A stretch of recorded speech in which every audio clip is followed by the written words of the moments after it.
Bienvenidos a Expertos de Sillón. Este es el podcast en el que cada semana nos sentamos con un invitado o invitada y les preguntamos sobre sus placeres culposos, teorías totalizantes, aquellas obsesiones que les consumen la vida. Yo soy Alejandro Cardona. Y yo soy Sebastián Rojas y hoy estamos aquí con Felipe Useche. De nuevo, bienvenido a Expertos de Sillón. Hola otra vez. Bueno, para todas las personas que nos escuchan, Felipe es historiador de día en el Archivo Distrital de Bogotá y de noche es Dungeon Master. Y hoy vamos a hablar prácticamente de ese trabajo de noche, de esa vida paralela de Felipe en el mundo de los juegos de rol.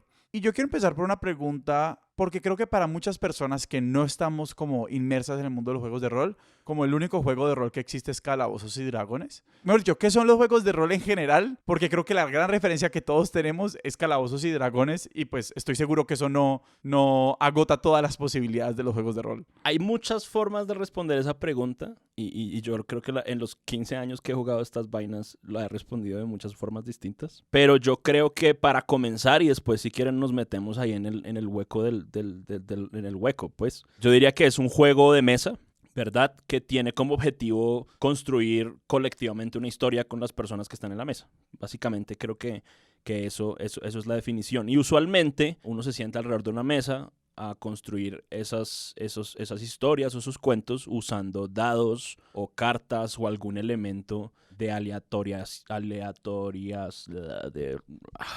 Un elemento de azar. Ajá. Esa es la definición, digamos, de diccionario. Pero hay muchas más interesantes, como por ejemplo, yo creo que los juegos de rol son como el sadomasoquismo para la gente que le gustan las historias. Hay muchas similitudes entre mi rol como Dungeon Master y el rol de una Dominatrix, por ejemplo. Creo que funcionalmente son muy parecidos. Hay otras definiciones, como que yo sí estoy del lado de que esto es una especie de forma de arte. Pero ahí sí supongo mi arrogancia, pero también mi experiencia. Pero entonces para desempacar esto un poquito antes de meternos más en el hueco en el que vos acabas siendo una dominatrix. Sí. Dos cosas. Yo primero quiero hacer la acotación de que cuando vos decís juego de mesa, no es que esté en desacuerdo, pero creo que puede conjurar una imagen errónea para alguien que está acostumbrado a Monopolio o Risk o parqués, ¿no? Como que no hay un espacio como restringido de juego, tipo un tablero, y no se comporta de muchas maneras. Como que la gran mayoría de la interacción ocurre como en la imaginación compartida de esto que vamos narrando. Sí, y yo creo que ahí la definición, digamos, más precisa, si se quiere, de eso, es que el juego de rol es una conversación. Eso es básicamente lo que es. Es una conversación en donde las personas en la mesa tienen como unos roles en particular, principalmente dos. Uno son jugadores y hay una persona que es este Dungeon Master que tiene un rol distinto a los demás jugadores y en esa conversación a veces hay dados, a veces hay hojas, a veces hay otros elementos de juegos de mesa como tableros y fichas y cosas, pero como dice Alejandro, es cierto, eso no es indispensable para un juego de rol. Y antes de preguntarte por vos cómo entraste a este mundo de los juegos de rol, quiero preguntar por qué Calabozos y Dragones domina totalmente como la imaginación, especialmente de las personas que no se han encontrado con los juegos de rol, que si no están pensando en Calabozos y Dragones, cuando la gente dice juegos de rol, imaginan como estas aventuras de capa y espada, medievales, con ese tipo de fantasía, como que aunque no lo sepan, están pensando en Calabozos y Dragones. ¿Por qué Calabozos y Dragones o como ocupa ese lugar dentro de los juegos de rol? Porque fue el primero de los juegos de rol y fue también el que se popularizó como más rápido y el que hoy en día vende más. Entonces es algo así como Kleenex, ¿sí me entienden? Sí. Hay juegos de rol que serían como todas las opciones de pañuelos que uno puede tener, pero uno les llama Kleenex. Entonces muchas veces cuando la gente piensa en juegos de rol está pensando en Calabozos y Dragones. ¿Cuál fue tu primer encuentro entonces con los juegos de rol? Con el juego de rol, eso fue comienzos de bachillerato. Y yo ese fin de semana le había robado a mi primo un videojuego, ni siquiera un juego de rol, sino un disco de esos, un CD, que la audiencia más pequeña de expertos de pronto no sabe qué es. No, mentiras. Un juego que era de un juego que se llamaba Vampiro la Mascarada. Y lo jugué, el disco se me quemó a la mitad porque era pirata, entonces solo pude entrar como al tutorial en el computador. Y al día siguiente, en el colegio, comentando de pues las aventuras que uno tuvo en el fin de semana con los amigos, le dije a un amigo mío que había jugado Vampiro la Mascarada. Y él me dijo, genial, ¿y qué personaje te hiciste? Y yo, pues, no me hice ningún personaje, jugué con el muñequito que uno le ponen por defecto en el jueguito de computador. Y él me dijo, ¿cómo así? ¿No jugaste el juego de rol? Y yo, ¿el juego de qué? Y ahí mi vida se arruinó por completo.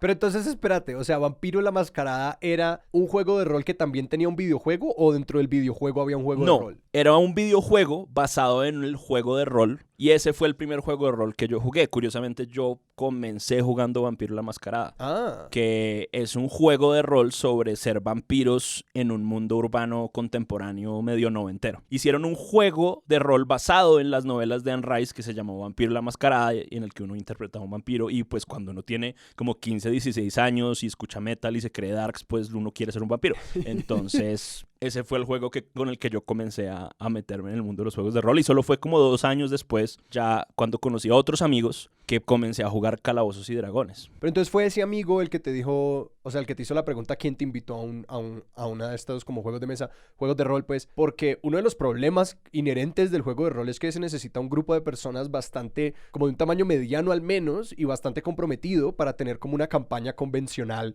de larga duración. O sea, es muy difícil jugar estas vainas porque muchas veces es como quieren dedicarle 4 horas de una tarde o más, o dedicarse todos los fines de semana a vernos para continuar el hilo de esta gran historia épica. Entonces, lo realmente sorprendente es que de una te hayan invitado a una mesa. Ah, pues él me dijo que me iba a invitar, pero la verdad, él nunca concretó eso. Y ese fue mi primera decepción. Como yo me obsesioné con esa idea desde el principio, yo simplemente me busqué en internet, en esa época, un manual de juego. Lo comencé a leer sin saber nada de absolutamente nada. Esperando a que mi amigo me llamara para invitarme a jugar. Y nunca lo hizo. Entonces llegó un punto en que yo ya me había leído el manual varias veces. Estaba esperando para jugar y dije, a la mierda, güey. Yo mismo cogí y me junté con unos amigos, armé el grupo y decidí asumir el rol del Dungeon Master, que en Vampiro tiene otro nombre, se llama Narrador. Decidí asumir ese rol y jugar por mi cuenta en mis propias fantasías y así comencé. Entonces, eso es algo también raro en este mundo. Usualmente uno juega con una mesa de juegos de rol antes de llegar a ser Dungeon Master, como que uno adquiere un poco de experiencia jugando en ese rol. Yo no, yo comencé así en caliente Dungeon Master y yo decidí simplemente asumir eso y nadie quería tampoco hacerlo. O sea, usualmente es tarea, o sea, el narrador se prepara y averigua e investiga. No hacían ese rol, no se dedicaban a hacer esa tarea y entonces yo lo asumí y la gente como que le gustó, entonces yo seguí en ese cuentico y me gustó mucho.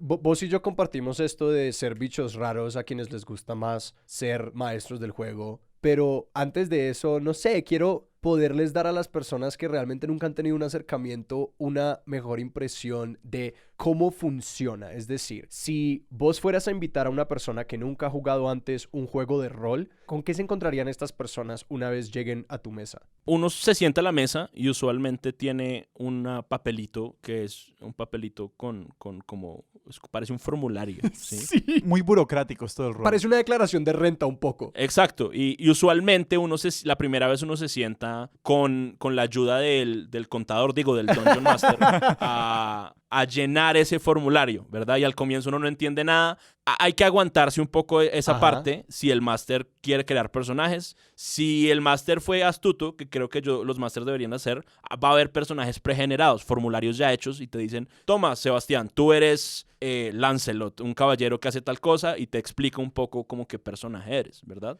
Y lo que haces es que tienes ese personaje, ese es tu personaje, comienza la sesión, el máster va a describir una situación, va a decir, están en tal sitio, está pasando X o Y, tu personaje está en esta posición. Y luego va a seguir esa descripción con una pregunta implícita o explícita que va a ser como, ¿qué haces? ¿Verdad? Te va a decir, ¿qué haces tú? ¿Qué hace tu personaje? Y entonces ahí es donde entra Sebastián y dice como, yo quiero hacer tal cosa, usando, digamos, los elementos verbales que se crearon en esa descripción, ¿sí? Y cuando tú dices, ¿qué haces? El máster puede decir, ok, eso que dices ocurrió, o puede decir, lanza el dado para ver si ocurre de la manera que tú quieras. Lanzas el dado, el máster interpreta el resultado del dado según algunas reglas de probabilidad que de pronto hablaremos más adelante y vuelve a comenzar ese ciclo. Y el máster describe la nueva situación dependiendo del cambio del dado y eso sigue así esa conversación. Es como, esto está pasando, ¿qué haces? Yo hago esto, eso cambia la situación de esta manera, ¿qué haces? Y se sigue así al infinito durante como lo que uno quiera, la verdad. Y eso me lleva un poquito como a la pregunta de la tarea que tiene que hacer el narrador o la narradora, el Dungeon Master antes de empezar estos juegos? O sea, ¿qué andamiaje es el que vos propones? Quiero saber un poquito como cuál es esa tarea que vos tan felizmente asumiste y que tus compañeros al principio no querían asumir. O sea, ¿qué es lo que marca esa diferencia entre el jugador y el narrador? El jugador usualmente es responsable de un único personaje, de encarnarlo. Es un poco entre actor y guionista, pero como guionista está solo limitado al destino de su personaje y en colaboración con el narrador. El narrador tradicionalmente asume el rol de todo lo que no sea esos personajes. Eso quiere decir personajes secundarios, antagonistas, describir el paisaje y lo que lo rodea. Es entre autor y guionista y mediador también de conflictos y distintas situaciones que hay en el juego. Y adicionalmente es árbitro. Como es un juego también, entonces adicionalmente también dirime disputas y decide y también juzga sobre el resultado de los dados, sí, sobre las reglas. Es también un maestro de reglas en ese sentido. Y con respecto al andamiaje, es una de las cosas que más a mí me fascina como de los juegos de rol, porque para mí ha sido como una avenida de expresión creativa pues fascinante, sí, sí. Y es que en realidad el andamiaje para una aventura puede ser cualquier cosa, ¿sí? Tradicionalmente tú lo que tienes es una serie de situaciones y de personajes y de objetos. Entonces tienes como casi que como listas o como una cajita como de juguetes, ¿verdad? Donde tienes unos villanos, tienes unos personajes secundarios que de pronto tienen unas voces chistosas o tienen unas características simpáticas. Tienes una serie de objetos que en el caso que depende de la aventura, puede haber como objetos mágicos o pueden ser como objetos como la pistola de Chekhov o cosas así, objetos como con carga dramática, y una serie de situaciones, ¿sí? Que es muy distinto a hablar de tramas, que es donde yo he visto que mucha gente en los juegos de rol se confunde y se frustra, porque usualmente cuando un Dungeon Master novato comienza a masterear, le ocurre que piensa en tramas, piensan que tiene que tener la película escrita, y entonces se frustra porque los jugadores no siguen el guión que él tenía en la cabeza, y entonces ahí es como, dude, estás desaprovechando lo que tienen los juegos para ofrecer, que es que te sorprendan con cosas absurdas, y hay que responder a eso un poco como si uno estuviera improvisando, ¿verdad? Uno tiene que decir como sí y continuar como con la bola. Y es súper interesante porque cuando yo masteré brevemente para un grupo, es muy increíble porque uno intenta como anticipar todas las maneras en las que el grupo podría reaccionar, como para saber cómo reaccionar, porque al comienzo, es que vos sos un máster que ya lleva mucho tiempo haciendo este trabajo, pero para mí, digamos, era muy angustiante pensar en que me hicieran como un jaque mate y básicamente que me acabaran el contenido de la aventura. Porque hay unas compañías que publican sistemas de juegos, tipo Vampiro la Mascarada o Calabozos y Dragones. Hay compañías detrás de eso, eso no es como dominio público, o al menos no totalmente. Y publican también como libros con aventuras, que lo que tienen es como que te dan la visión macro. Entonces es como, imagina esta ciudad y estas organizaciones dentro de ella y este villano con este complot y esta guarida. Entonces tú coges todos esos elementos y se los presenta a los jugadores como, juguemos esto. Y digamos una vez, por ejemplo, yo les puse un ejército entero para impedirles que llegaran a una iglesia, y la gran misión era llegar hasta la iglesia y tocar una campana para alertar al pueblo de un ataque.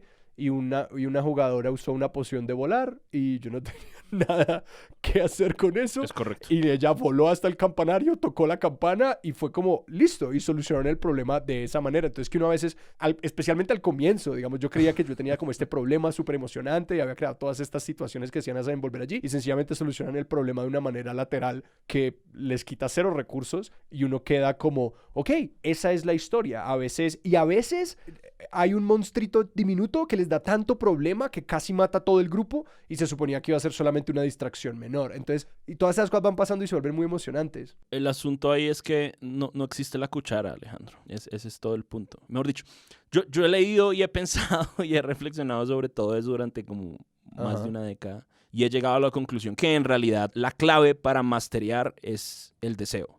Y el deseo en un sentido como amplio, como lo usan muchos en la literatura, como lo usan un poco también en la psicología y el psicoanálisis.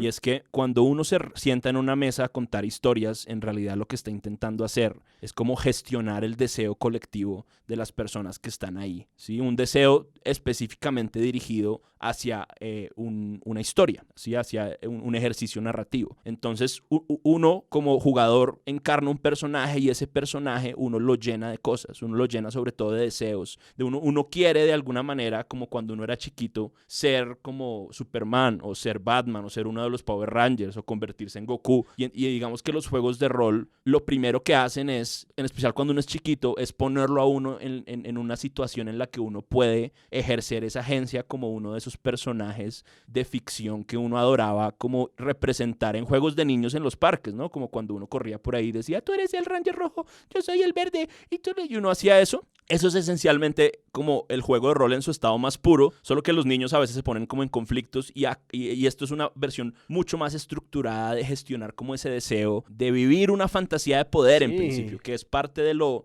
más interesante, pero también de lo que suele ser problemático como sobre los juegos de rol, porque las fantasías de poder muchas veces están cargadas como de patriarcalidad, de una cosa como muy masculina, y eso también... Si uno lleva ese deseo a la mesa y uno asume que ese es el deseo de todas las personas que llegan a una mesa de rol, también puede caer en problemas. Quiero desempacar algunas de estas cosas antes de continuar. Listo. Nosotros todavía anhelamos ese permiso de jugar con estos personajes, solamente que ahora porque decidimos que somos adultos es como que no, pues ya no se puede. Y que también pues hay algo muy satisfactorio de que los juegos de rol dan como suficiente andamiaje para que no se sienta como totalmente arbitraria ni nuestras decisiones ni el recorrido que vamos a tener. Como que hay suficiente estructura y suficiente reto y suficiente como aspectos de juego. Como que hay tantos verbos que se pueden usar a la hora de acercarse a cualquier encuentro, a cualquier situación en el juego de rol, que siento que a nuestros cerebros adultos les da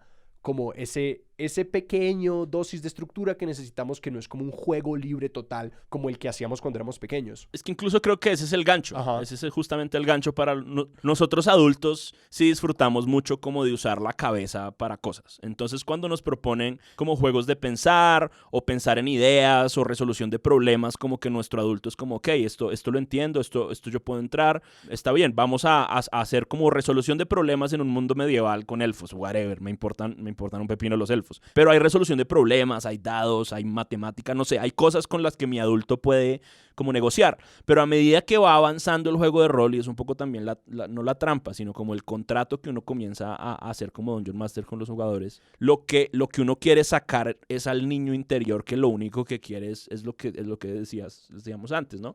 Como vivir esa fantasía, como meterse en los zapatos de esa fantasía y encarnarla de una manera que genera... Pues para mí para mí no hay como una catarsis como más fuerte que yo he sentido que jugando un juego de rol. Y ese momento ocurre de formas muy bonitas y muy distintas dependiendo de cuál es como tu deseo en la mesa. Y eso es algo que a veces es inconsciente. Por ejemplo, yo le he mastereado muchas veces, me han pagado para masterearle a niños, ¿verdad? A niños pequeños, 8, 6, 7, 8 años. Creo que he logrado como que me vuelvan a contratar en esos trabajos, porque los papás quedan completamente desconcertados de cómo sus 4 peladitos se quedan quietos durante 4 horas seguidas, y creo que para ellos eso es como un valor agregado impresionante.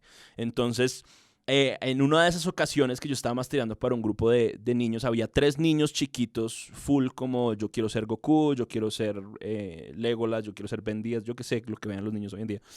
Y querían como esa fantasía clásica de poder, que dicho como de paso, masterearle como a hombres adultos de 30 años es exactamente igual que masterearle a niños de 8 años, salvo porque quizás los niños incluso están más abiertos a experimentar. Pero lo que ocurrió en ese día es que ese día había también una niña chiquita jugando con los chicos. Y la niña estaba muy tímida, no sabía muy bien qué hacer al inicio, tenía un mago porque era el personaje que quedaba y más lo cogió y le gustaba, no sé, porque la magia como que tenía como cosas como de hielo, de escarcha, de pronto porque en esa época salió Frozen o algo por el estilo. Sí. Y entonces estaba ahí tranquila como jugando, no estaba muy atenta ni muy concentrada en lo que estaba ocurriendo, y eso está bien, uno puede desconectarse, conectarse, ¿sí? No hay que estar así como intenso todo el tiempo. Pero en un momento le tocaba actuar a ella, en un momento como crítico en la que estaban como, no sé, destruyendo un dragón o algo, lo que sea. Y le tocaba actuar a ella, y todos los muchachitos como se pusieron a mirarla, ¿verdad? Y le dijeron y me miraron a mí, y yo le pregunté qué quieres hacer.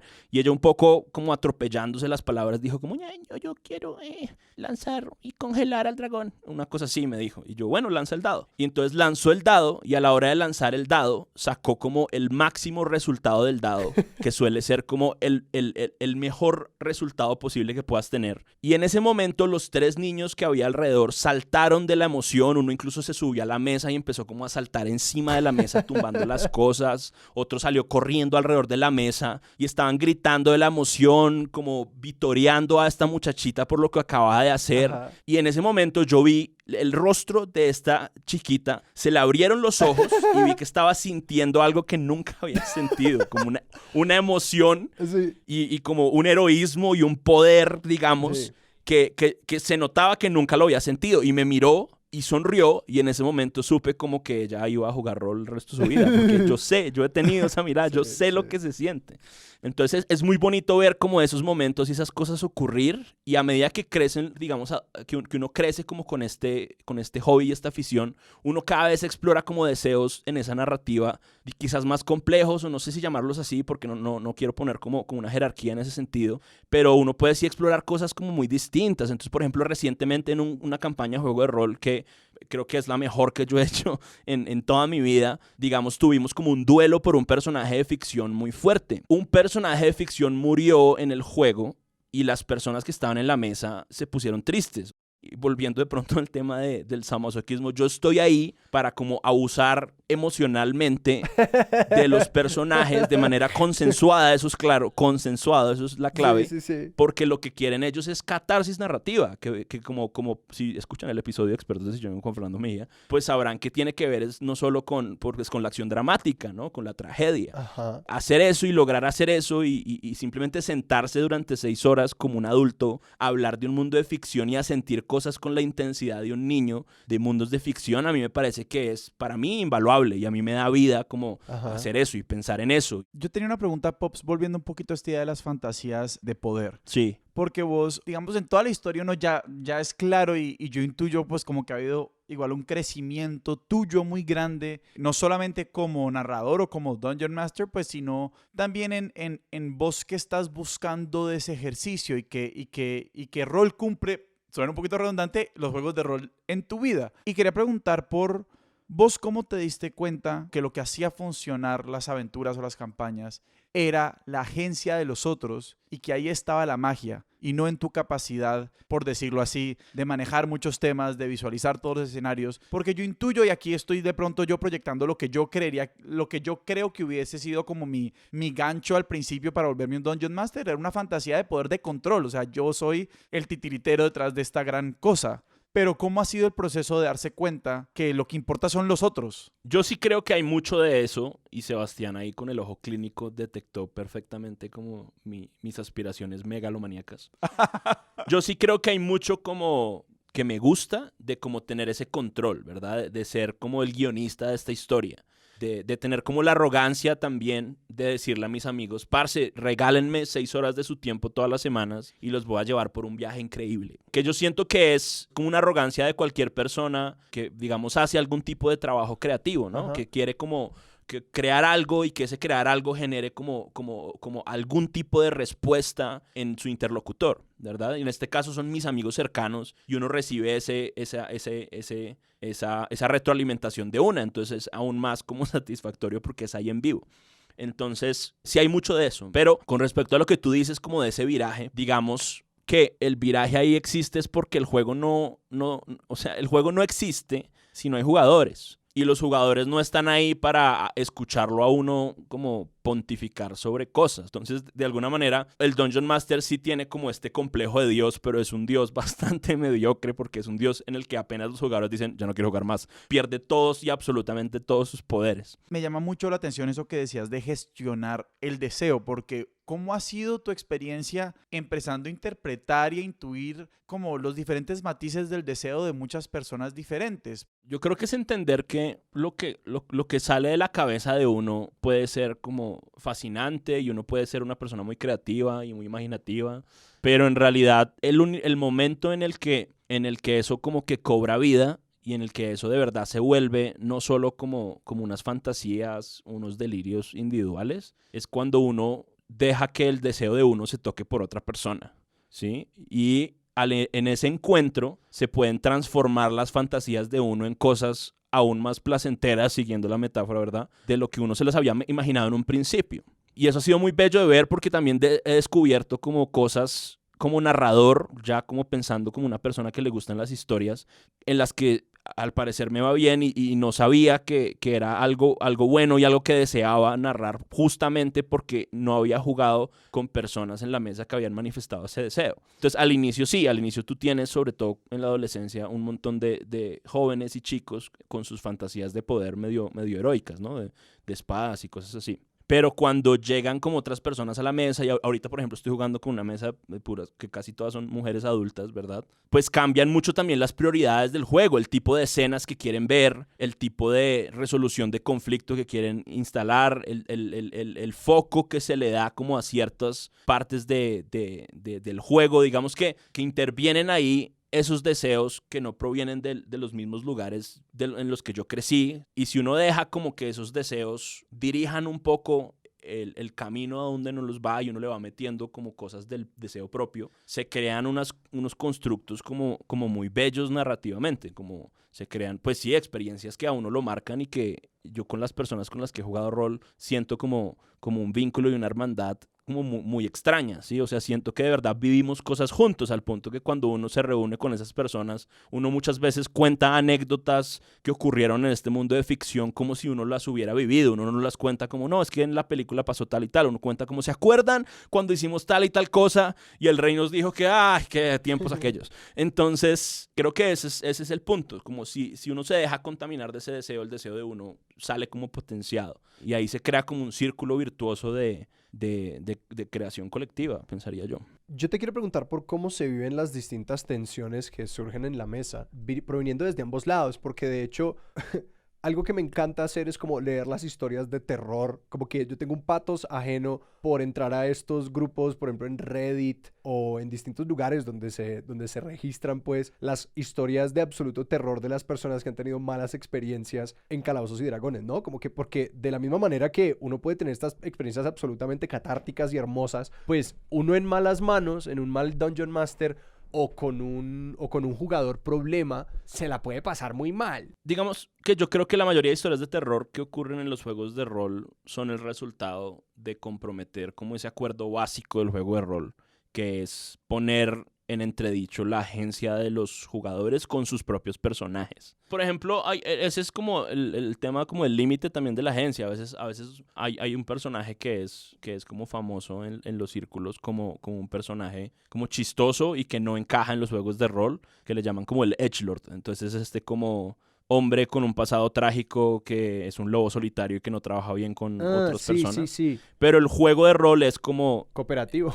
Esencialmente cooperativo. Entonces los personajes así, que pueden ser buenos personajes para una película, yo qué sé, o para un libro, son pésimos personajes a la hora de jugar rol. Porque para jugar rol necesitas ser cooperativo y comunicar y tener como esta actitud un poco más abierta. Y ocurre muchas veces que estos personajes, digamos, asumen como su rol de lobo solitario y empiezan a hacer cosas cuestionables con otros jugadores. Entonces, por ejemplo, roban las pertenencias de otro personaje sin su permiso o los amenazan, digamos, con violencia a otros personajes y ejecutan esas amenazas de violencia y luego cuando el jugador se queja y dice, oye, ¿por qué mataste a mi personaje? ¿Por qué robaste mi espada mágica? Dicen, es que así actuaría mi personaje. Y es como, dude, no, solo eres un asshole. O sea, solo estás arruinando la diversión de otras personas jugándolo así. Porque el deseo que tú tienes, pues no lo gestionas y no lo compartes con las demás personas que están en la mesa. Y eso me lleva a una pregunta por, digamos, el rol del Dungeon Master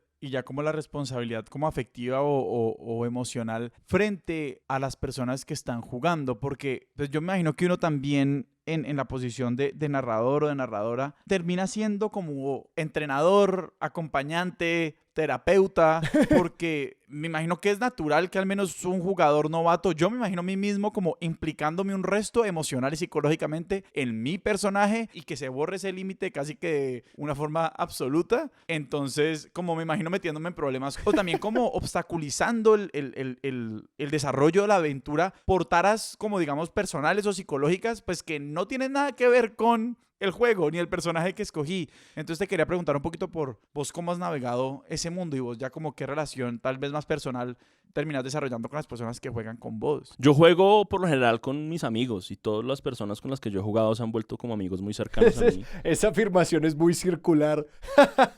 ¿Cuál? Como yo solo juego con mis amigos, pero si no lo eran antes, pues lo serán. Están condenados a ser tus amigos si juegan rol con vos de todas Están maneras. condenados a ser, si están en mi mesa, están condenados Sí, a ser mis sí. amigos. Porque sí ocurre mucho eso, o sea, ha habido circunstancias como difíciles donde, por ejemplo, obviamente este ejercicio de juegos de rol también despierta muchas cosas en términos terapéuticos, quizás. Sí. Y entonces yo intento lidiar con esas situaciones en la medida en que nos mantengamos en que esto es un juego, ¿no? Esto es para divertirnos, esto es para catarsis, esto es como para entretenernos, pero cuando ya estás como proyectando como demasiado de tus rayos en el juego, es como, dude, ve a terapia, yo no soy tu terapeuta, este no es como tu grupo de apoyo, ¿sí? Esto es un juego para todos y esto es un espacio seguro sobre todo, pero pues no, o sea, no vengas acá como con tu baggage, ¿sí? Entonces, si te estás tomando tu personaje muy en serio y de verdad como que, o sea, te vas a rayar de una manera como muy profunda, Sebas, si le ocurre algo, es como, dude, es un personaje en una historia de drama. Le van a pasar cosas y no eres tú sobre todo, es un personaje. Entonces tú puedes como manejar esa distancia y podemos construir como barreras para manejar esa distancia. Puedes además decirme, es que yo no quiero que a mi personaje lo ataquen arañas porque yo como jugador tengo miedo a las arañas. Entonces eso para mí es como no, es un trigger, una gonorrea. Entonces es como ok, entonces no va a haber arañas, no va a haber arañas. Entonces es toda una discusión también sobre como esos límites y esas barreras, ese consenso y una serie como de mecanismos, que eso es algo que se ha tocado mucho hoy en día, ¿no? Como mecanismos de consenso para advertirle como a las personas como, ok, esto no lo quiero ver, esto no quiero que ocurra, como hacemos como ciertas escenas como clásicas de ciertos géneros, digamos, Ajá. que sean como interesantes en términos narrativos, pero que de verdad no contribuyan como a una angustia innecesaria en la mesa. Pero sí, hay un poco de todo lo que tú dices, Sebas, como de coach y de medio terapeuta un poquito, pero pues ese no es mi rol. Mi rol yo también estoy ahí para entretenerme. Todos estamos ahí es para vivir una historia de ficción entretenida. Mientras logremos como mantener como ese aspecto lúdico, pues todos los sentimientos ahí son válidos. Y que para aterrizar una de las ideas sobre como de consenso y de los deseos de los jugadores allí, por ejemplo, como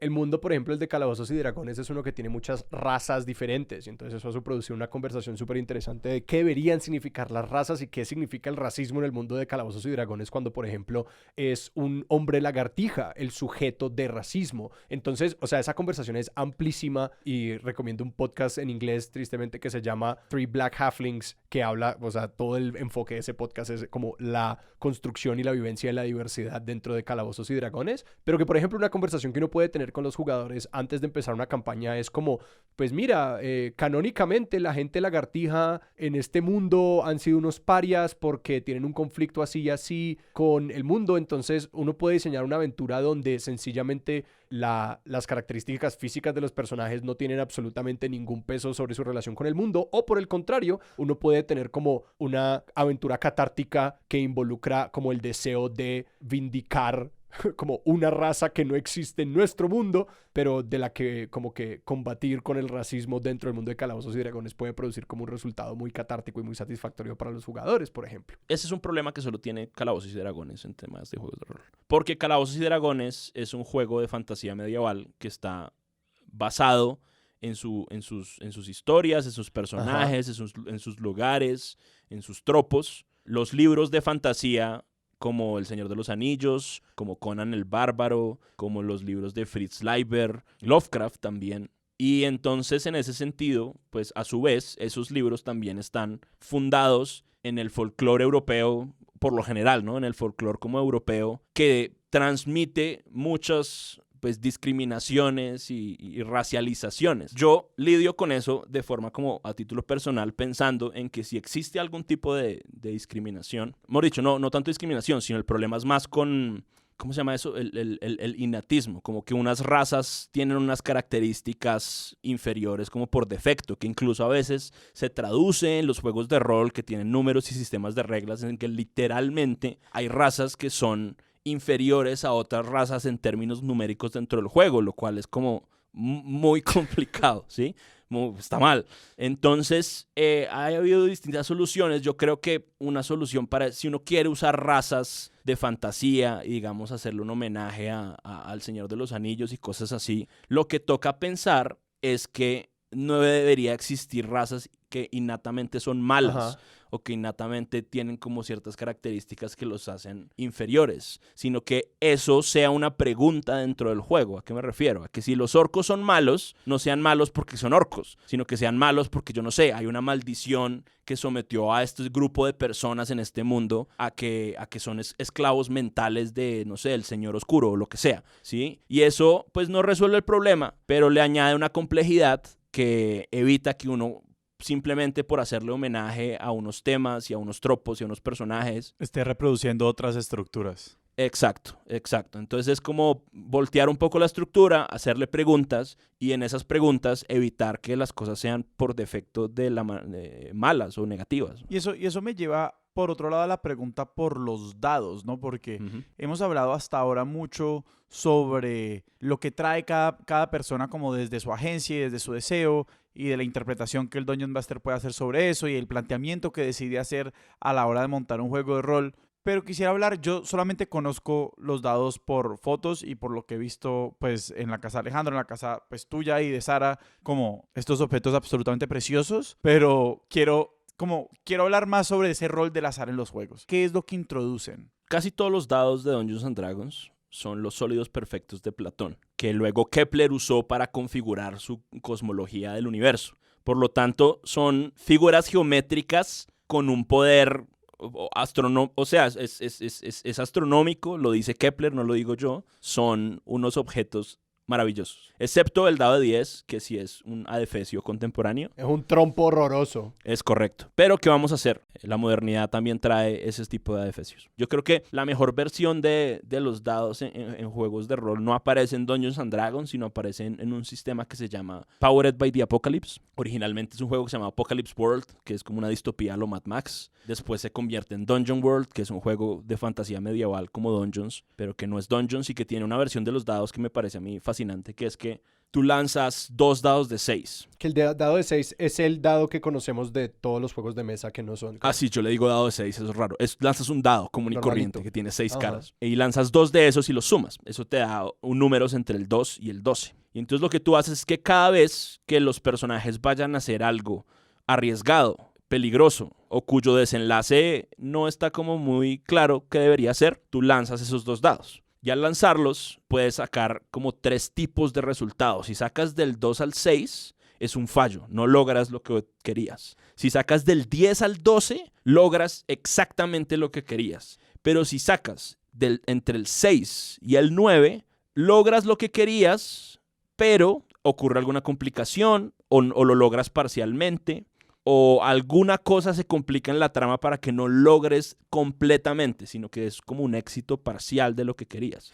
Y si se dan cuenta y tienen como ciertamente como probabilística, los resultados entre el 7 y el 9 son los más comunes cuando uno lanza 2 dados de 6. Entonces, el juego por defecto en su matemática te está conduciendo a que la mayoría de los resultados sean un sí parcial. Que a la mayoría de las preguntas del jugador de ¿mi personaje puede hacer esto? La respuesta siempre va a ser cuando lanzas los dados, sí, pero. Y eso ayuda a que se cree una cadenita de situaciones y circunstancias que acaban creando, pues, acción dramática. Y ahí es donde el Dungeon Master entra con el contenido, ¿cierto? Como, digamos, a vos se te tiene que ocurrir el pero. A mí se me tiene que ocurrir el pero, es correcto. El máster es el que se le ocurre el pero. Y ahí es donde yo creo que la experiencia es lo que ayuda, porque uno no puede imaginarse todos los peros posibles de lo que se les ocurre a los jugadores. Y uno lanza en una partida, uno puede lanzar, a veces no lanza ni un dado en toda la partida y simplemente son como conversaciones muy largas, que son unas sesiones que ya de por sí son fascinantes, pero la mayoría de veces uno lanza 50, 100,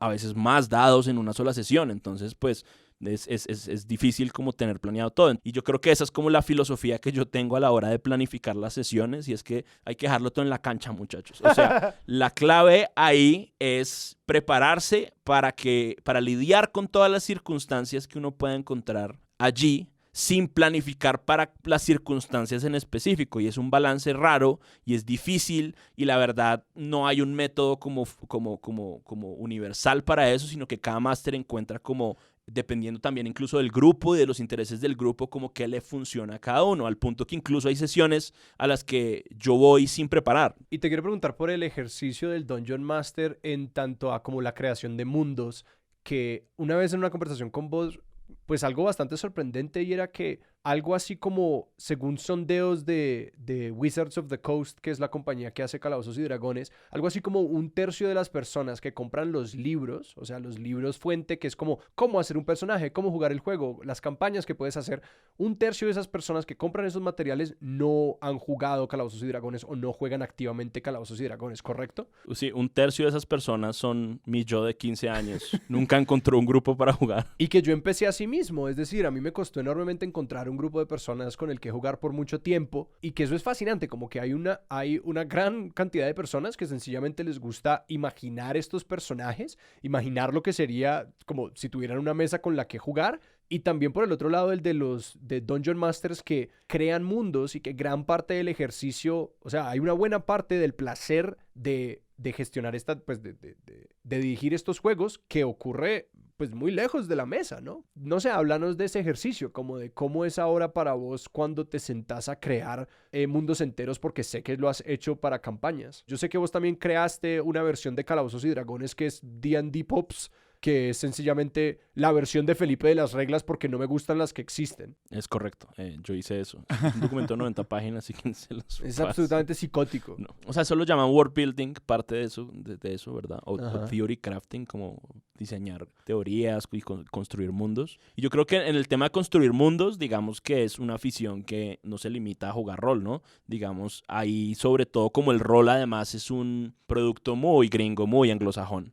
Se conecta mucho también con todo este mundo literario de la ficción fantástica y de la ficción para adolescentes, ¿verdad? Como todo ese mercado editorial que es bien chiquito, digamos, en los países de nuestra habla, pero que es gigantesco por allá. Entonces hay mucho, se sobrelapan mucho como esos intereses. Entonces uno puede encontrar mucha gente muy fan de hacer esos mundos que nunca ha tocado un libro de juegos de rol, pero que usa muchas veces herramientas digitales o técnicas que hay en manuales de juego de rol para crear esos mundos, ¿sí? Sí. De manera bastante como célebre, Patrick Rothfuss, el autor de El nombre del viento, ha dicho en varias veces que creó un mundo que hoy en día es una novela de fantasía, digamos, seminal en ese entorno editorial, pero que él creó ese mundo usando y lo experimentó jugando juegos de rol. Es decir, que dijo, yo tengo unas ideas del mundo, pero quiero probar si estas ideas funcionan. Juguemos Dungeons and Dragons en este mundo a ver cómo funciona. Y medio que lo hackean, ¿verdad? Entonces hay mucho placer también y mucho disfrute en poder como modificar las cosas y ajustarlas como para crear el juego perfecto para ti. Y es ahí donde, por ejemplo, se distingue mucho de los videojuegos, ¿verdad? Y del gusto que pueden tener los videojuegos, porque los videojuegos, mal que bien, por más sofisticados que sean, siempre son como una experiencia empaquetada por otros. Total. Los juegos de rol no, los juegos de rol es un juego que tú puedes personalizar como hasta los últimos detalles, hasta niveles como delirantes como de especialización. O sea, yo, por ejemplo, ahorita he tenido varias sesiones en donde solo es... O sea, yo estoy jugando ahorita una campaña, o sea, un juego largo de rol que jugamos cada semana como 4 horas y llevamos en la sesión 40. Uf. O sea, van casi un año en semanas. Más de un año jugando eso. Y es un juego de misterio donde ellos tienen que resolver como un asesinato y estoy intentando como elaborar para no echar spoilers aquí a mis jugadores. Y ellos tienen como que desmantelar una serie de organizaciones criminales, ¿no? Es un juego así como muy detectivesco. Y con elementos paranormales encima, ¿no? Paranormales y muy en la vena como de una vaina de aventura de viajar como a Egipto y a lugares como... lejanos de los Estados Unidos, básicamente. Sí. Y he tenido sesiones completas en la que la verdad es como solo como los personajes yendo como a restaurantes en Shanghái, preguntándome a mí, Pops, que yo investigo históricamente como los lugares a donde ellos van, como qué platos hay. Y entonces son sesiones enteras que son 3 horas de personas sentados en una mesa donde no hay comida, hablando de cómo están comiendo, no sé, distintos como cangrejos cocinados como con soya y con distintos aspectos. Y en cada ciudad ahora ellos como que van y hay media sesión o una sesión completa que solo son como estos detectives curtidos yendo como a probar distintos experimentos. Eso ha sido una cosa. Lo otro es que les encanta el romance en esta aventura, que eso no es común, ¿verdad? Porque a veces puede ser como muy incómodo como coquetearle a tus amigos ahí como en vivo sin que haya ningún tipo, es como, ok. Pero les encanta el romance, entonces me han pedido como que haya muchos de esos romances y ha habido un montón de escenas incluso eróticas, o sea, en medio de la mesa. Y ha sido totalmente tranquilo y todo el mundo ha estado feliz como de esas escenas. Y no tiene nada que ver con el misterio y no tiene nada que ver como con estas tramas así todas políticas, pero son cosas que la gente quiere ver, ¿no? Entonces quieren ver al inspector Anthony Chang darse besos con Charlotte Delacroix y pues uno tiene que darle al público lo que quiere, ¿no? Entonces... Hay que dejarlo todo en la cancha. Entonces, claro, uno en lugar de describir como las escenas de acción, entonces me toca describir como con cierto detalle como la musculatura en la espalda de este joven detective.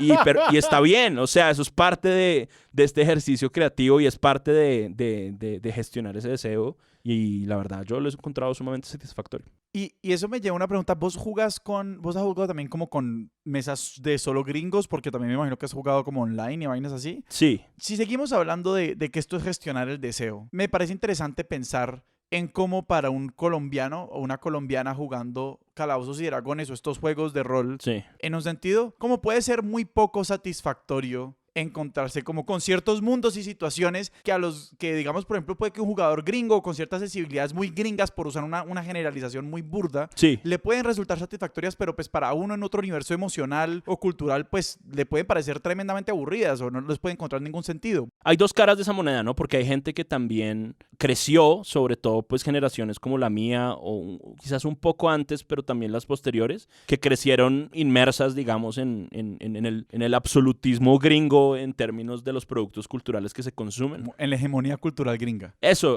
es la hegemonía cultural gringa. Entonces, muchos quieren vivir esas fantasías y tienen esas sensibilidades, ¿sí? Pero, pues, esa es solo como un corolario porque lo que tú dices es completamente cierto. Y es que el ADN cultural de Dungeons and Dragons, que es el primero de los juegos de rol, es todo un tema loco, porque si nos ponemos como a rastrear dónde está como el ámbar de Jurassic Park, como de dónde sacaron el ADN de los dinosaurios, Ajá. estamos hablando de una tradición literaria muy particular en los Estados Unidos y muy como geolocalizada a cierto sector.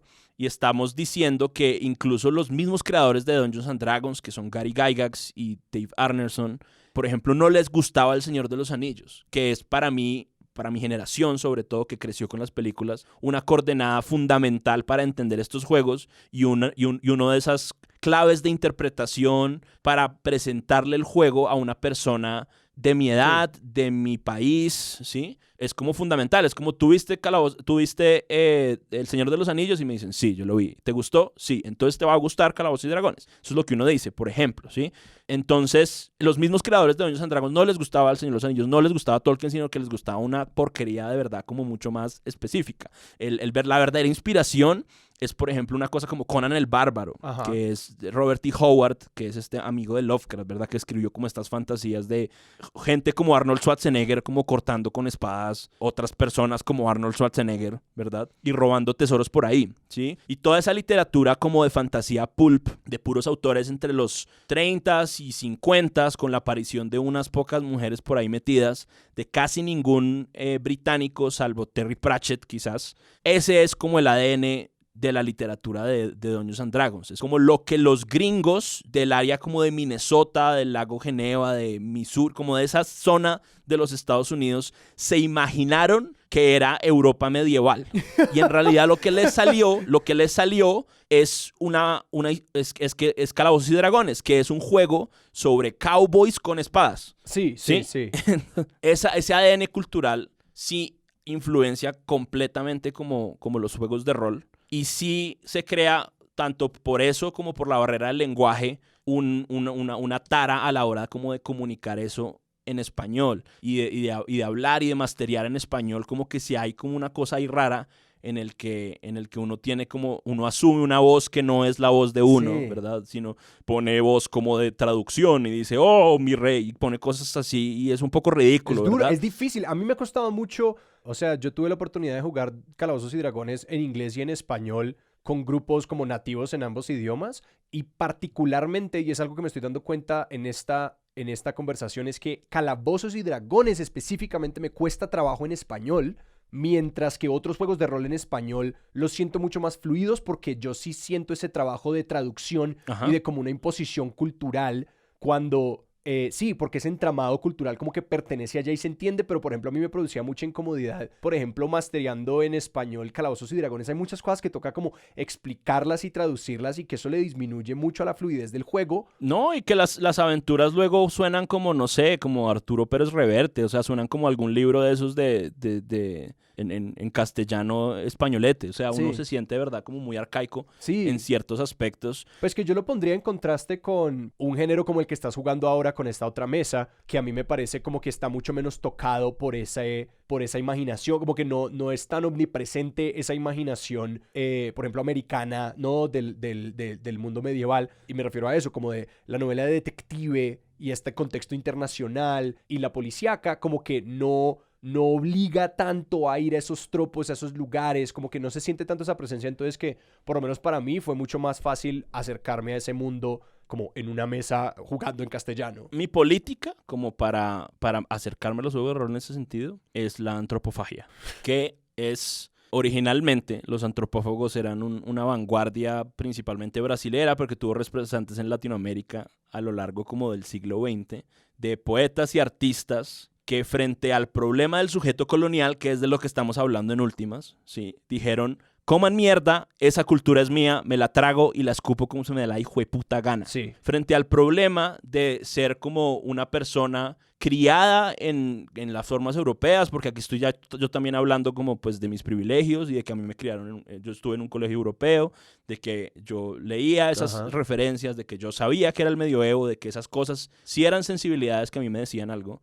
Pues frente a ese problema de crecer como con el complejo de inferioridad, de que me educan a la europea pero nunca voy a ser europeo, pues hay que rechazar de entrada como ese principio y decir, coman mierda, ¿sí? Si yo voy a entender el medioevo como se me dé la hijo de puta gana. Y entonces, en una de las tesis de maestría que hice, porque todas mis carreras universitarias y búsquedas en la universidad han sido para ser mejor Dungeon Master, pero ese es otro tema.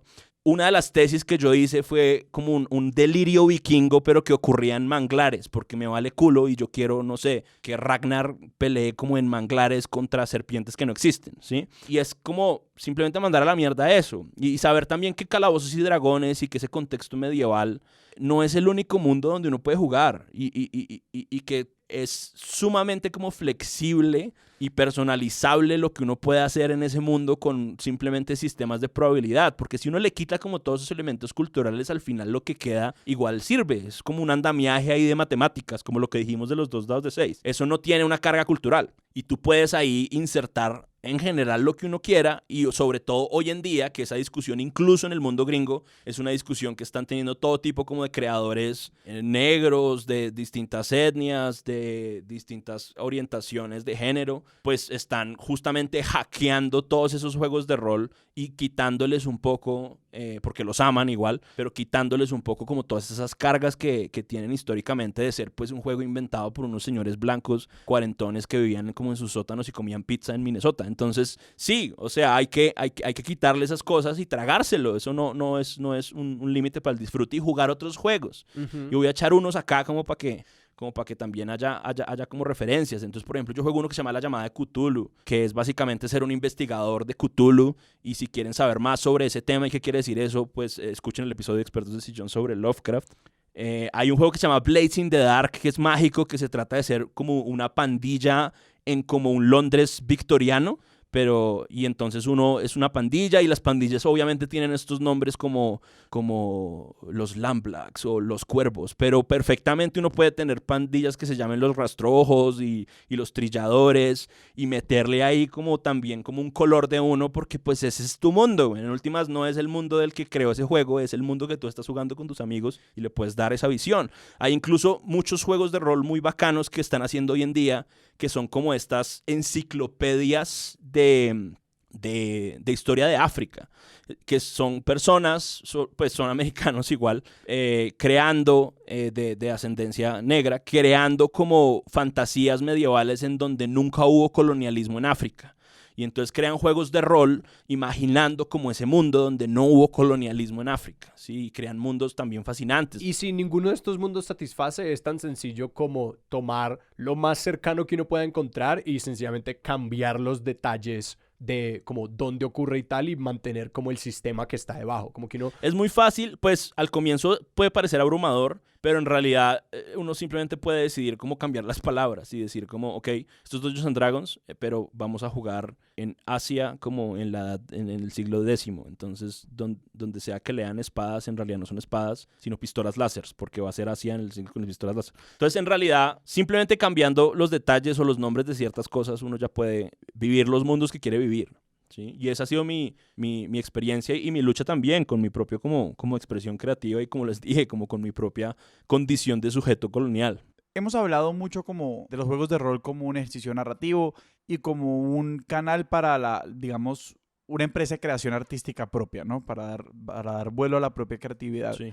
Entonces sí te quería preguntar un poquito por esa dimensión como del juego de rol como forma de arte. ¿De dónde viene toda esa visión y vos cómo le has ido dando forma a nivel personal? Como cuál es casi que tu sensibilidad estética a la hora de pensar en los juegos de rol. Yo creo que eso es como ahorita como un zeitgeist, como algo que la gente como que está considerando, pero no creo que sea como un consenso o que la gente diga como el rol es arte o algo por el estilo. No creo que necesariamente cada juego de rol tiene que ser como una obra de arte o algo por el estilo, en lo absoluto. Pero para mí sí se volvió principalmente un lugar de exploración creativa. Creo que también por ese por ese aspecto ahí de mi situación como sujeto colonial, porque a mí me educaron como con mucho peso como por esa falsa idea de la alta cultura, ¿verdad? Entonces yo sí crecí con en mi cabeza una distinción muy clara como entre lo que era de verdad como conocimiento y arte, digamos con mayúsculas, que esas cositas de juegos y películas de terror y cuenticos ahí como pendejos, que sí le pueden gustar, digamos, a Felipe mientras esté chiquito, pero que no, que si se va a dedicar al arte o al conocimiento, pues sí tendrá que meterse en una de las asignaturas y leer a los autores que son y etcétera. Entonces, yo sí crecí mucho con esa barrera en mi cabeza. Entonces, lo que ocurre ahí es que cuando yo exploraba distintas cosas que estaban como bajo ese rubro del canon o de la alta cultura, siempre sentía como la necesidad de satisfacer lo que uno espera del canon y la alta cultura. Entonces, digamos que ocurre mucho. O sea, si uno lee a Dostoyevsky o uno lee como a Gabriel García Márquez, a uno le tiene que gustar o le tiene que gustar. Uno no puede decir como, esto me aburrió, ¿sí? Uno puede ser ultra crítico o que le guste o decir, no puede decir uno, esto me parece aburrido. Y por la misma razón, uno tampoco puede como exacerbar como en elogios y en análisis y en pensamientos y en ideas sobre una película como Halloween o sobre cualquier película de terror o una comedia barata. No se espera que uno elabore así cosas, unas cosas muy fuertes, ¿sí? Y el rol para mí fue un espacio que, como era considerado como baja cultura en mi entorno inmediato, inmediatamente me dio libertad para explorar como todas las cosas que de verdad quería explorar. En los últimos años, sobre todo, mi principal como inspiración para el rol no son los libros de fantasía, no son los libros, sino son las películas. A mí me encanta el cine, me encanta además el cine de la peor calaña también, me encantan las películas de terror, me encantan todas esas ficciones históricas que son malísimas, me encantan también las películas de detectives. Y en los últimos años me he dado cuenta que ese es principalmente como mi brújula estética para pensar los juegos de rol. Entonces, en términos, como no puedo escribir guiones para películas, ¿verdad? En gran medida los escribo es para mis juegos. Entonces sí me ha dado a mí mucha libertad como para explorar, sí, mis sensibilidades y mis intereses. Hemos hablado mucho durante todo este episodio de la idea de gestionar el deseo, de la idea de consenso, de este encuentro y de como todas las formas como podemos pasar rico y como sentir placer juntos. Sí. Entonces, pues yo no me puedo quedar sin preguntarte cómo tu experiencia con los juegos de rol ha transformado tu relación con tu propia sexualidad. Buena pregunta. Porque además es una cosa que me ha ocurrido en los últimos años. En los juegos de rol como máster a ti te toca interpretar a muchos personajes secundarios, ¿verdad? Y esos personajes secundarios pues son pieles. Son pieles que tienen como sus propias coordenadas culturales dentro de esos mundos. Entonces, a mí me ha tocado en las mesas, pues, asumir, digamos, estas pieles temporales, ¿verdad? De mujeres, de hombres de distintas sexualidades a la mía, de mujeres de distintas sexualidades a la mía, de monstruos, de bestias, de espectros, de todo tipo como de distintos seres. Y de alguna manera durante ese tiempo que tengo que interpretarlos y para crear, digamos, la ilusión de que son reales, tengo que de alguna manera asumir lo que como máster y como narrador y como autor yo he visto que son sus coordenadas culturales y personales e identitarias, ¿verdad? Que eso siempre ha sido algo que yo pienso mucho como para no caer en estereotipos sí, para no caer en estereotipos o en facilismos, digamos, intento que la mayoría de personajes, y no se puede todos, pues tengan esa ilusión narrativa de ser personas, ¿sí? Que quiere decir ser un poco fiel como a esas trayectorias, porque además juego muchos juegos históricos, o sea, ambientados en lugares reales. Y últimamente, como en los últimos años, me ha ocurrido que se me han aparecido preguntas como para terapia a raíz de como de lograr o fracasar o de tener como ciertas sensaciones y experiencias a la hora de interpretar personajes. Entonces, por ejemplo, me di cuenta que ninguna de las mamás que he hecho en juegos tiene como personalidades que me parecen satisfactorias. Entonces es como, ¿será que tengo que como pensar sobre mi mamá y sobre lo que pienso de la maternidad y de las madres? Y de la misma manera, en estas experiencias como por ejemplo de jugar solo con chicas que quieren ver romances de todo tipo, porque también son romances como pansexuales, también me he dado cuenta de que me gustan, pues yo tengo cierto gusto por los hombres, la verdad, por sus fisonomías y de que a lo largo de mi vida he tenido como deseos por hombres que quizás también yo haya como sublimado y proyectado en los juegos de rol, ¿no? En como estas hipermasculinidades que también suelen ser como un lugar para la expresión del gusto por las formas masculinas. Entonces, sí, yo creo que sobre todo en los últimos tiempos he sido consciente. Antes no, antes yo creo que no estaba en eso, ¿sí? Y pues vamos a ver, la verdad, ese deseo mío todavía lo estoy explorando. Y en mi propia experiencia, tanto como jugador como Dungeon Master, no he llegado a un punto en el que yo diga descubrí esto o lo otro, pero sí puedo decir con certeza que los juegos de rol me han permitido de manera muy juguetona, por ejemplo, para mí algo que fue súper interesante y francamente muy liberador fue como usar pronombres diferentes cuando habitaba un personaje femenino. De acuerdo. Y cuando como narraba esos personajes, como que usar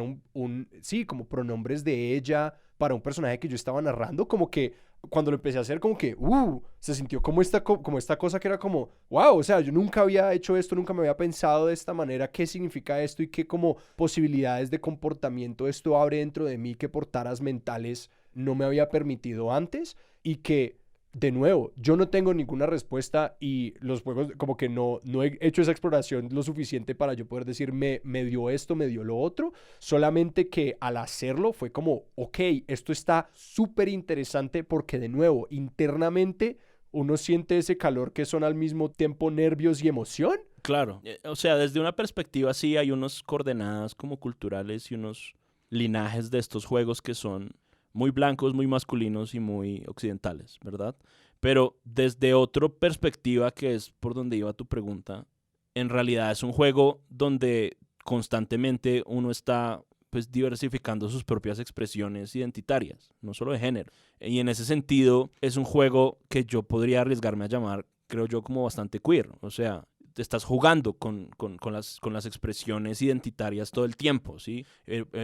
Por un lado juegas a un villano y eso es algo que yo intento incluso como a propósito en los juegos, es construir villanos que encarnen pues masculinidades tóxicas, que encarnen el patriarcado, que encarnen el racismo y que sean racistas y que sean machistas, ¿verdad? Y que sean los villanos del juego. También porque esas villanías también le comunican mucho más a mis jugadoras que simplemente un tipo grande con una espada o un retador así en términos como de otro tipo de fantasías. Si yo les pongo enfrente el patriarcado, mis jugadoras sí reaccionan de una manera mucho más pues personal y emocional. Sí. Y se crean como circunstancias muy interesantes, a mi parecer, narrativamente, que a mí también me permiten procesar muchas cosas desde mi masculinidad. También me permite analizar mis propios sesgos y mis propias taras, ¿no? Y qué siento cuando de frente le digo a una de mis mejores amigas, pues cosas misóginas, ¿sí? Con mi voz y la veo a ella a los ojos y le digo esas cosas, obviamente está en un contexto de ficción, pero digamos esa superposición y esa yuxtaposición también genera como cosas en mí que me han permitido examinar pues a mí mismo. Felipe, muchísimas gracias. Pops, muchísimas gracias. No, a ustedes. Ya mencionamos algunos, pero si alguien después de esta conversación dice quiero empezar juegos de rol que no son Calabozos y Dragones, ¿a dónde los mandamos? También, por ejemplo, están estos recursos en internet. Pues estoy pensando en Matt Colville, pero no sé si haya otros comunicadores sobre otros juegos, por ejemplo. Es que más que mencionar juegos que ya lo hicimos, como que a dónde voy, porque acercarse a esto puede ser muy sobrecogedor. Hay una página que se llama DriveThru RPG, Ajá. que es básicamente como un Amazon, pero solo de juegos de rol. Ajá. Recomendaría como navegar por ahí y buscar como los nombres de los temas que les interesen. De resto, YouTube es un recurso como clave en eso. El que dijiste, Matt Colville, es muy bueno para uno entrar a jugar Dungeons and Dragons. La mayoría de recursos son sobre Dungeons and Dragons.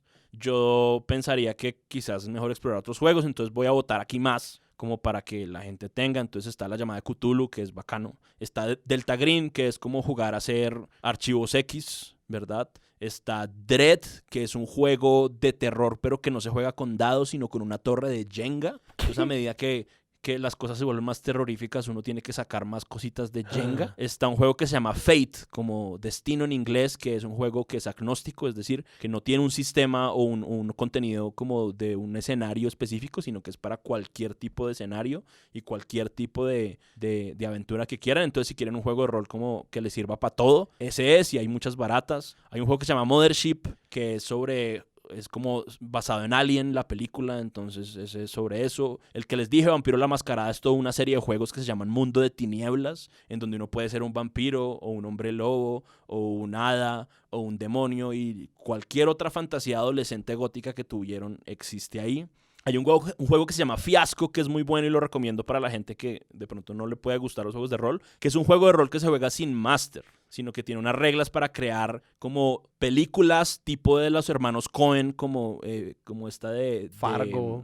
Como Fargo, exactamente, como Sí.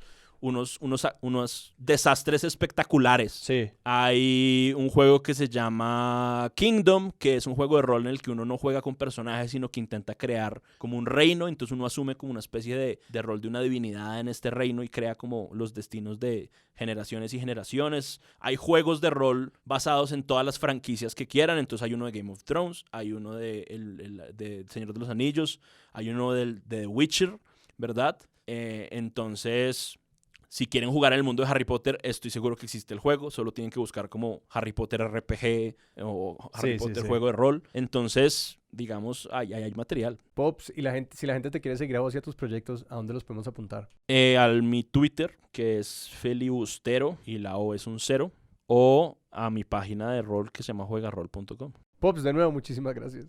En serio, Sí, muchísimas no. gracias. No, a ustedes. Sebas, ¿a nosotros dónde nos pueden encontrar en redes? Nosotros nos encuentran en Twitter como @expertosillón, en Instagram como @expertosdesillón y nos pueden escribir a nuestro correo expertosdesillón@gmail.com.